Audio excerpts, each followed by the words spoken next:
How's it I'm going? so sorry. Okay, I'm so sorry. Okay, so Shwata, she No will worries. be here and she will be our speaker for now. I shall All hand right. over the host to you.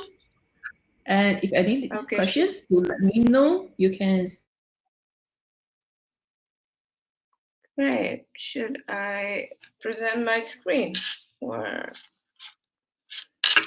hold on. Let me see if I can present my screen. Share screen.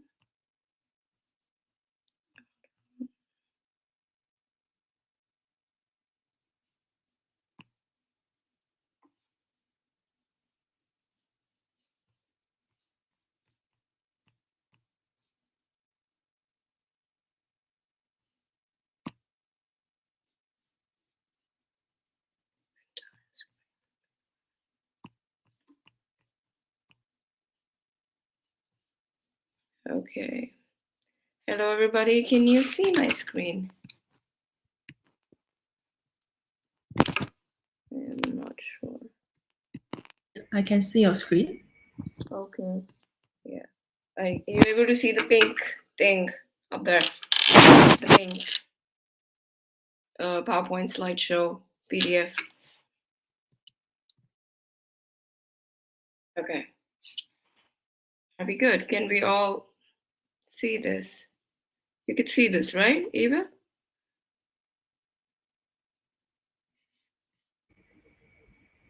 I can see the screen. Perfect, perfect. Awesome. All right. Good morning, good evening, good afternoon, and namaste, everybody. I am Shmata, and I was really active with the women in 3D printing community pre-COVID. I mean, I used to be part of New Jersey, be the women in 3D printing ambassador there. But a lot of new things happened after and during COVID. And I am just really thankful that, it's just amazing to see this whole community grow for women. Like so many networking opportunities to, get inspired and inspire more as we go along in this journey. And I mean, some of the stories I think have from just, seeing so many other women in the community like great things with 3D printing. So, the Art of Making Foundation, this is a nonprofit that was set up amidst COVID in India when I was moving out from Jersey. I mean, I had an expat life out there. So, I was a mechanical engineer and I was running another startup over there. And then during COVID, as we all know, we went crazy doing a lot of PPE supplies and the supply chain and the hospitals and trying to help our frontline heroes. We were like very heavily involved in 3D printing and PPE, and I believe a lot of my friends are also here whom we like collaborated with together and then kind of like helped fellow hospitals on the East Coast with PP supplies. I mean, that was the point where I realized that 3D printing is the future and then you can do so much with it. And then there is this eureka moment where you feel that, okay, if there's nothing going to happen tomorrow, what's your purpose in life? And the thought came in that, if there was a school or if there was a way that we can actually train underserved women or women who do not have facilities or ways to grow their wings, especially in developing countries like India and whatnot. How how about using 3D printing and design thinking as a source of vocational training, a degree course? Because I mean, we've gone through it. I'm currently pursuing my PhD at the Uni of Bradford, and we just have that we've been rigorously following. But I feel if you know and if you have the knowledge of and an empathetic way of making products, and if you know 3D printing, you can almost achieve anything in this world. And then this whole concept kind of like worked out with one of my fellow partners in India, Swati Siman. She's also on the APAC team for women in 3D printing. And we had similar ideas because we went through the same challenges, becoming like women in engineering and then, trying to use math and then the world not perceiving you to be equal in some kind of way. and I believe all of you have had similar challenges. So we've embarked on this idea of a vocational 3D school in India, in the foothills of Himalayas, where we train women who are like different stakeholders, and we try to give them a source of livelihood using 3D printing technology so that they learn and become adept in the morning. Our inspiration, our inspiration comes from a lot of different numbers that we studied globally over the ages. And also because of our own stories, because we know there are not much women in tech or STEM fields. And then when you see the whole labor market in India, just right there at the bottom somewhere, like fourth from the bottom. And we don't want to just stay there. We want to grow, and we want to grow together as a community to foster more education to women. But education that's not just a book knowledge, but it's a tool for empowerment that can help you. And because we are working with a lot of underserved, we know that the challenge is higher for us, but dreams are not small. We like be able to help these women with the expertise they need, just the bare minimum, so that they can get started on their journey. And yeah, that's what motivated us, and that's what has kept us going. So we're starting our third year this very year, and we are very grateful that we're still a part of this big ecosystem and culture of having supportive women all over the globe helping us out. We do. We're using 3D, they become ready for a sustainable future for themselves. COVID was a time that challenged us beyond anything. Like, so many people lost their jobs, and we are still that we are recovering in different nations. So, but if you had the knowledge of 3D design and printing, we believe that things will be very easy, not super duper easy for you, but there've been like examples and evidences where we know that you can start up your own business, get into micro entrepreneurship, and at the same time be in a workforce where they are using this skill set to make things. And yeah, you will have a plethora of opportunity to get into jobs that demand this skill set. So went with additive manufacturing guidelines that are becoming very popular throughout the world and also in India. We've had like the government release some guidelines in February, and we know the projections of the industry. So we all know that 3D printing is the future, with so many applications in health, automobile, and R&D. And this is what we want to give to our stakeholders, but in a way that is easiest for them. There's a lot of design training when we're trying to reach our audience, and our audience is a privileged lot of students. It's these uh, students who don't have access to facilities at all. So, significance of 3D in India. What we want to talk here is that we've heard about Atma Bharat. I mean, a lot of you who are from India, they'd understand there's this thing about being self-sustainable, and self-sustainable is what we want to have within us, because we don't know what's going to happen tomorrow. But if you have machines that can help you produce things within an ecosystem, it will be you to churn out your own product. What 3D printing has showed us and has helped us do. And then it's helped us crisis management and then disaster management. So after I had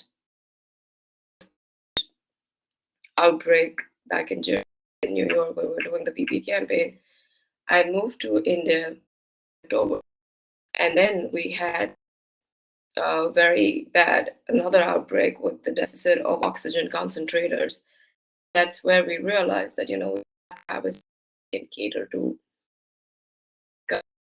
be a makerspace culture where you can actually make things from nothing, and then there's a community that helps you out. So we kind of like worked with fellow collaborators in Mumbai and globally, where we got the recipe for making deficit oxygen concentrator pots, and then we could 3D print it on the spot. So this is what we primarily focus on at our school in India, where we have an online portal, Udemy. We have about students that can globally learn. And let me just show you. So for those of you who are new to 3D printing, I mean, this came off as one of like the easiest way to like start yourself out in design thinking and 3D printing. So you can start with like your journey with, maybe jewelry making, a little bit of toys or architectural planning, and then kind of like do a little bit of courses here.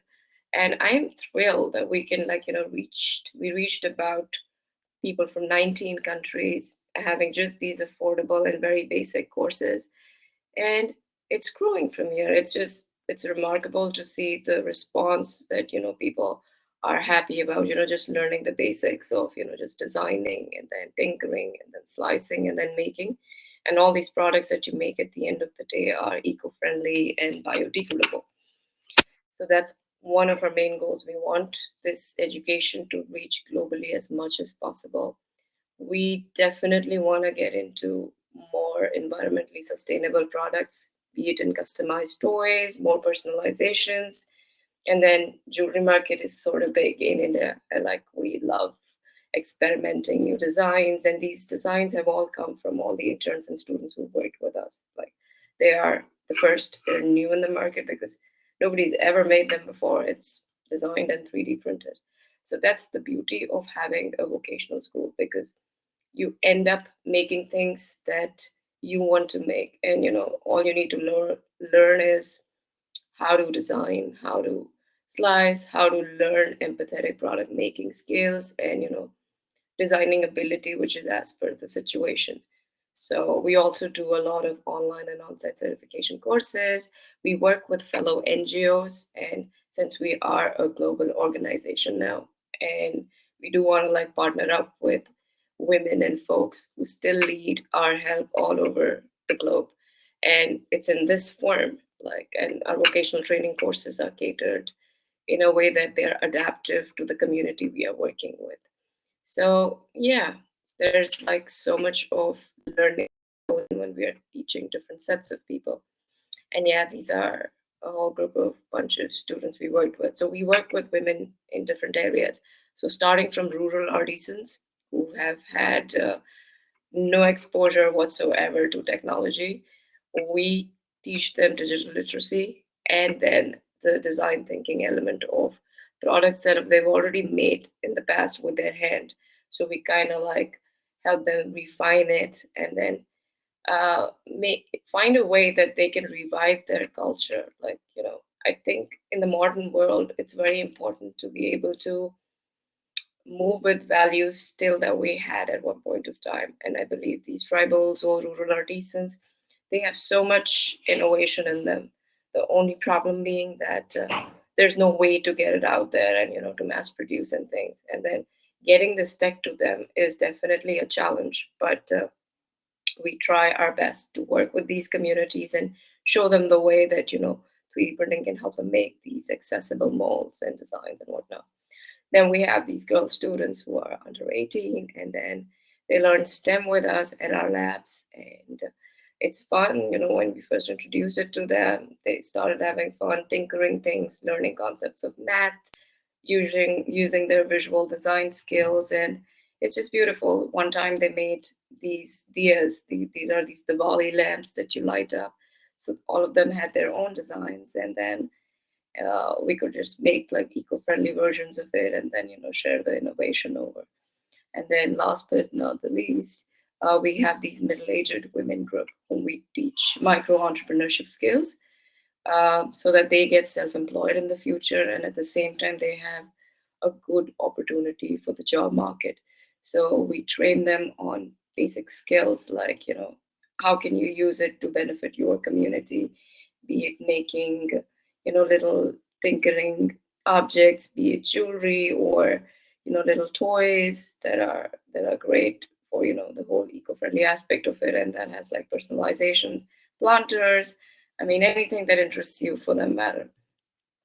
And yes, there has been a lot of traction in the past even though in the beginning it was a little challenging to start with the market that we kind of like addressed would be the ideal one, because when you're working at a country or in a geography where there's not really opportunities, it's people.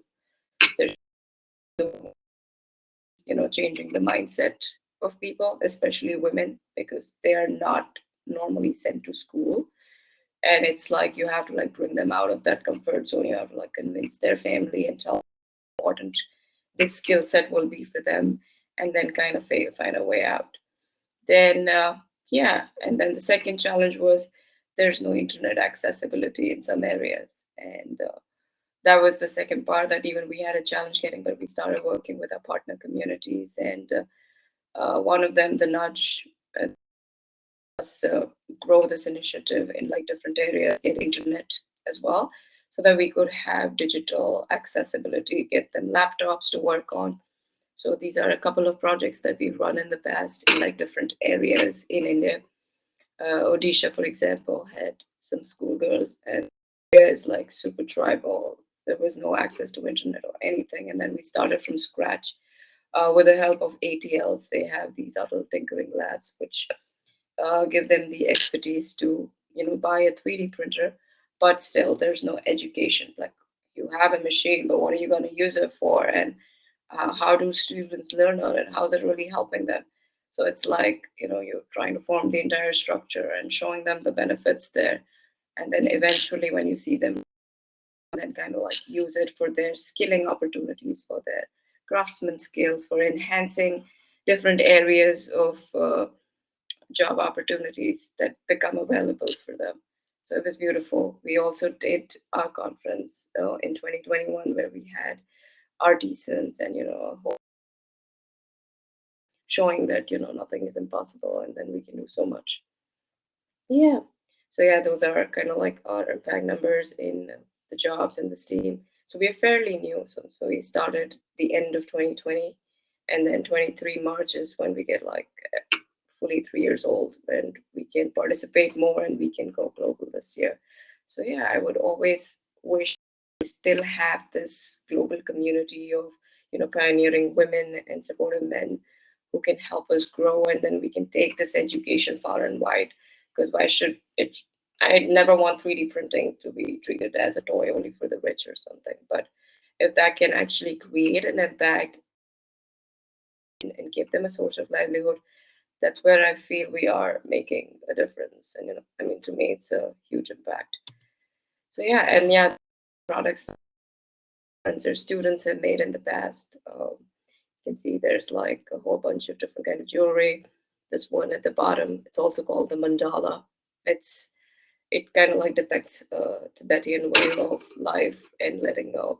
So all these designs and these ideas, they come from these guys who have so much. It's just that they never knew if there was a way to actually make it tangible and at the same time be able to get it out there in the market.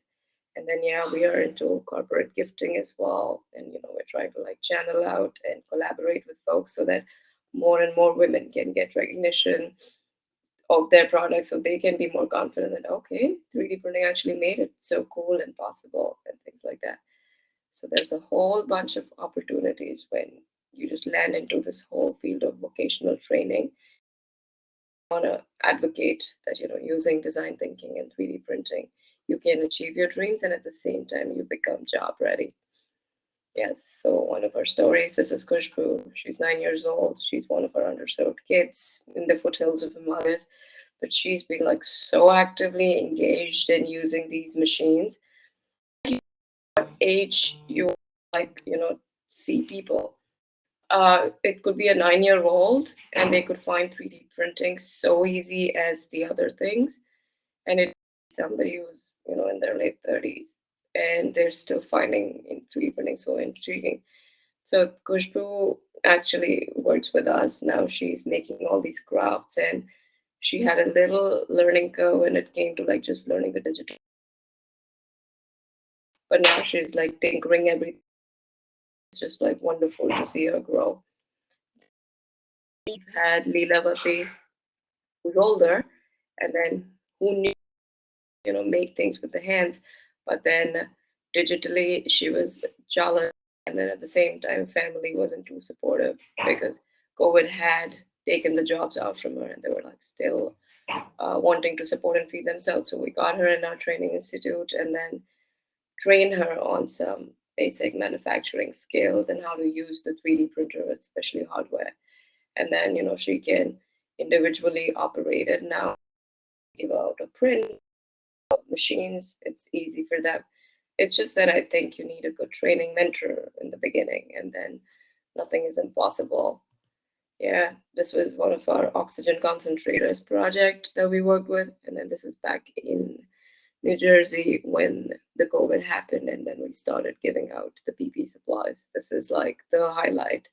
This is what propagated everything, and we realized that the strength lies in building with the materials that you have at hand locally, able to give it out to people in need. That is a superpower. And if we can use it more for people around us in the community, I think we are doing our bit to support the world. So yeah, we made PP supplies as you see, and then also some oxygen concentrators, but it was like really bad during the disaster times. So yeah, this is also a teeny bit of our team here. Yeah, I've had an MS before. Like I went through the education system, the rhetoric one, became an engineer, but I don't want it to be boring for more people. Swati is also my co-founder here. She's from India, and then yeah, we've been collaborating, actively working on a lot of things. We have some junior architects, and then people who are into the social impact space, and we're open. We're expanding, so we'd love it for any of you who want to be part of these cool projects that are in underserved countries. And then if you have ideas or if you know community spaces that need our help to make an educational, co working, and a tinkering space from scratch, please do not hesitate. We have to grow this together as a team, and that's where the strength lies.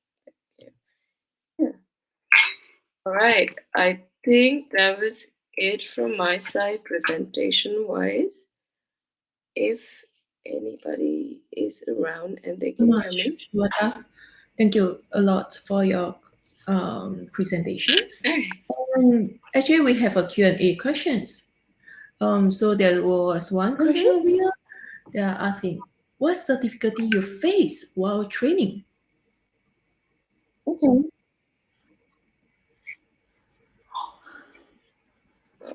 What's the difficulty we face while we are training? So I would say there's two kinds of challenges. One comes with the areas that we go to. So if we are in a community area that has no internet at all because it's a tribal village, we are faced with challenges of internet and getting an accessible place where we can teach all these women. So internet is one of the main ones because it's really hard to get connections unless you have somebody who's like helping you out on the spot, like one of our sponsors. That's one of them. The second is more so on the, I would say, economic side of things, where we have challenges with getting women sent out of their homes. So when we are trying to work with these underserved women in areas that are very orthodox, it's a challenge where their families don't send them out to do some 3D printing or anything of that sort because you have to convince them that this is a vocational training skill that's important for them that will get them a job. So they don't see the full overview or the potential of the 3D printing or the design thinking aspect of it. So because because they're coming from an underserved and a third world country, they want their daughters to get a job or get married. And then yeah, working with the mindset of people is the second challenge, I would say. But then I think together we have been able to work with some communities, and after a lot of like talking and consultation and then involving our peer partners, it was being able to solve. But it's kind of like slow because breaking a mental state of affairs just to get you to a normal page is hard because you're changing some decades of thinking of people. But we're trying to get there as much as possible. Yeah, agree. And Yeah. actually, there's another question. There was being asked, are you Hmm. teaching CAP skill to design the printer part? Yes, we are. We are I believe teaching so, right? we are teaching different levels of CAD skills. So for an 18-year-old, it's different. For a 35-year-old, it's different. It depends on the level of usage. Like the professional ones, we go with solid colors. The basic ones, we start with Tinkercad. So it's very adaptive. He's like the right candidate for doing things, and then if you can do some design of parts using a simple software, we normally go with simple. Okay. And so sorry, there is more question upcoming. Okay, so another question: any opportunity to allow volunteer to promote your work? Absolutely, we are it's one of our struggle areas because we are fairly new.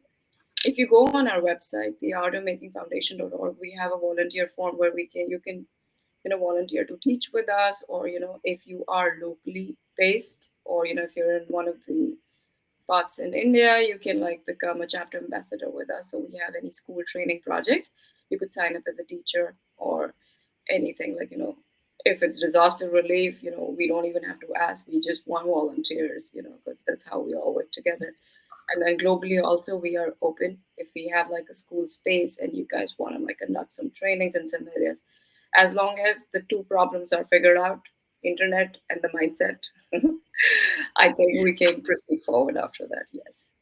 Yes, okay. And the Mhm. last questions, do you find it difficult to access material like filaments in more remote areas? Or would there be any plans in future to have a small on-site sheltering facility to recycle plastic to use? Actually, I love that question. It's very beautiful and very thoughtful. Um, so, first of all, finding it difficult to access materials. When we started this organization back in India, I thought we would be faced with challenges, and that's why like I got like a whole bunch of Matter Hackers material from the US to India while I was coming. But luckily, they've started building their own filaments from scratch. There's lots of factories in areas around Maharashtra and Mumbai where they're making filaments, even though they're not perfect, like winding wise, and you cannot like accept perfection all the time. But it will eventually get there. You can outsource materials; they wouldn't be that great quality, so it could jam your nozzle. But I wish there was more areas we could connect in a way that we can get a consistent supply of materials. Rural areas, since we already have our headquarters in one of the rural areas in Dehradun, which is up in the Himalayas.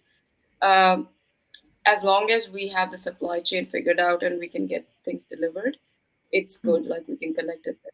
But we definitely want to be able to recycle things in the future. yes. In fact, there's been a project going on in Mumbai where there was so much like garbage waste and plastic. And one of the tinkerers, I believe, started recycling all that plastic waste into PET filaments.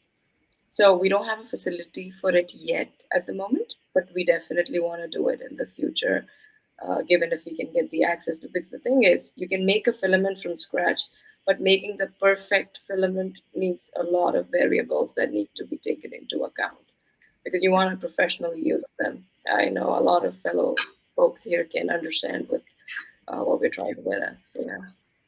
yeah, understand that. Okay, Mm-hmm. uh, hope that answer all the questions right now.